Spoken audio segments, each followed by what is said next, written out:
Hi, I'm Mike. This is Carrie. Hello. Yeah, and boy, this is going to be an exciting time, isn't it? I'm a little jealous that you get to sit down with. Well, here's the deal. I was thinking of this. I took some lessons from Joseph, our first guest. Really? And let me just ask you this question. If I wanted to do a big, long feature story with you guys, all of you co-workers and so forth, and I said, well, you know, we got to make out with each other. You think I could get... Like us make out? Yeah, you know. Well, if you look like him, I'd maybe consider it. Oh, sure. Yeah, that's what I knew that was the answer. All right. Well, he is kind of a handsome fellow, isn't he? Yes. All right. Well, let's talk about him. Our first guest has been entertaining audience since he was just a little kid. You've seen him in everything from Third Rock from the Sun, The Inception, Dark Knight Rises, and Looper. His next adventure is one he wrote and directed himself. It's titled Don John. I'm going to walk right over here. Joseph, thanks for being here today. Good to be here, man. Okay, Thank you. First of all, I've got to here. We could sit down. All right. We appreciate this. I just saw the movie with my wife a couple of days ago. First of all, Castellucci, are you Italian?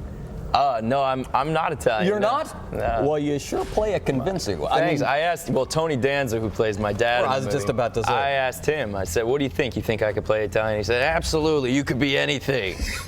Because, you know, he says, Jews and Italians are related. This is what Tony said. You know, Italians go like this and Jews go like that. There you go. I mean, and just being with him, the way he talks, I'm sure it kind of rubs off a little bit on you. Well, yeah, sure. I based a lot of how I was talking in the movie on how Tony talks. He you know, he's born and raised in Brooklyn. Because he plays your dad, so you should talk just like him. Well, exactly. All right, so just tell us what the movie is about, first of all. Okay, well, it's the origin of it is I wanted to tell a story about how people sometimes treat each other more like things than like people, especially when it comes to, you know, our love lives.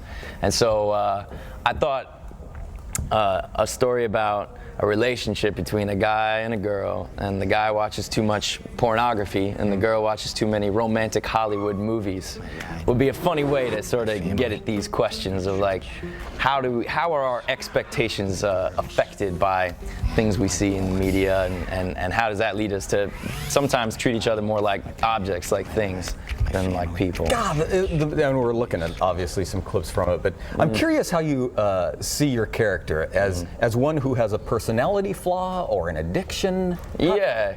Well, sure. You know, the title of the movie is Don John, which is based on, you know, an old classic character, Don Juan, which is, you know, he's a notorious womanizer and someone who doesn't treat people like people, whether they're men or women. He treats them more just like objects for his consumption and desire. And that's sort of how this character is, and you can see it in all aspects of his life, whether it's how he treats the women that he's with, or how he treats his friends or his family, you know, his relationship to his own body or his church, all the above. He's really kind of, he's not really connecting and paying attention to what's in front of him. Instead, he's sort of just projecting his preconceived notions onto things. You know, I've got to stop the interview right now because all of the women in here, you know, they're looking at you without your shirt on. The least you could have done for me is brought Scarlett Johansson here. But that's okay. I mean, we're going to be okay. Look at them all over there. Yes, there he is. Okay, this is the thing. You wrote, directed, and starred in this film. That's got to be a first, right? Yeah. I mean, how did you? That's terrific. Do you Thanks. feel good about it? I feel great. Yeah. Well, I've made lots of little short films and videos and stuff over the years. When I was 21, I'm 32 now. For my 21st birthday, I got myself my first copy of Final Cut Pro, which is it's the software I use to edit video, and it's called Pro, but really anybody can get it on their computer. Right. And I've been playing with my family's video cameras and stuff ever since I was a kid, but once you start editing, that's when it really becomes filmmaking, you know? Right. And so I've always just loved doing it, and after 10 years of doing it, I thought it was time to, you know, make a big movie. Oh, that's good. I've been doing it for about 10 years. Maybe I could follow your path. Absolutely. Maybe when I'm about 70, I'll be right with you. You're self-deprecating. Hey, it takes a lot of guts, in my mind, to be.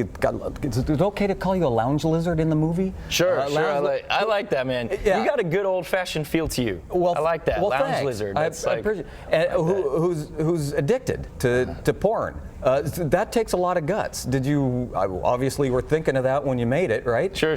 Yeah, I wrote it that way. Yeah. Well, and I think that it's a good and powerful image for the thing I'm talking about, which is how people don't connect so much And instead, they take these things that they've learned from different kinds of media, not just pornography, but whether it's TV or movies or magazines or the radio or anything else, and they're always expecting their reality to match up to these images that they see on the screen, but it doesn't. What you see on the screen is a fantasy, and it's different than real life, and you know, so that's what the movie's about. And you know, people talk about porn addiction. What about television addiction?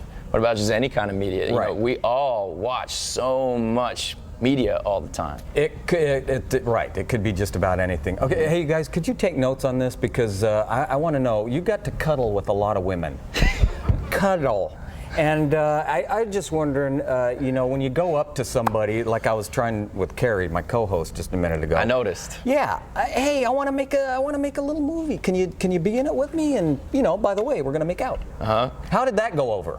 Well, it wasn't just, hey, I want to make a movie and we'll make out. No, you know, I spent a lot of time writing a script that I think is quite a good piece of writing. It is. So that I think was most of it. You know, I actually went and met Scarlett for the first time.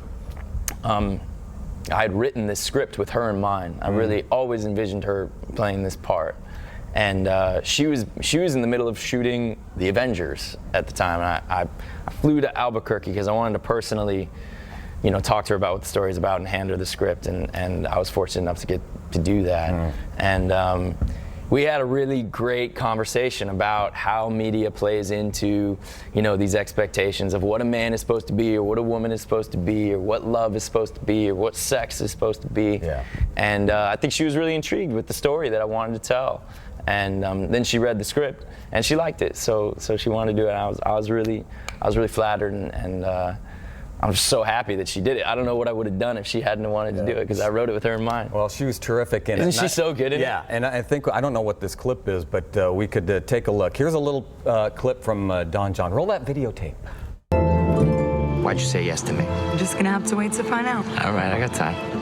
You're cute, I like you. Oh, yeah? Yeah. Listen, you want to know the truth? You're the most beautiful thing I've ever seen in my life.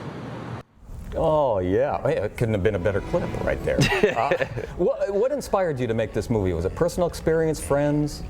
Yeah, I think all of the above. You know, I mean, I grew up working in TV and movies, and so I've always been really aware of the impact that different kinds of media has on people. And so that's, I think, maybe where it started. And let's face it, actors in our culture do sometimes get treated more like things than like people. But I don't think it's just actors. I think it happens to everybody across the board, that, you know, we all get kind of pigeonholed or put in boxes and labeled. And you can tell when you're talking to someone and they're not really listening to you. They already think they know what you are, and they're just treating you like that. And so I wanted to make a movie about that, and I figured sometimes the best way to talk about serious stuff like that is to make people laugh about it, you know. So that's why I made it a comedy. It's really funny. Oh, good, man. I'm glad. Man. And the family stuff, because I'm Italian. Right on, I'm telling you. Oh, yeah? Good. Don John opens in movie theaters September 27th.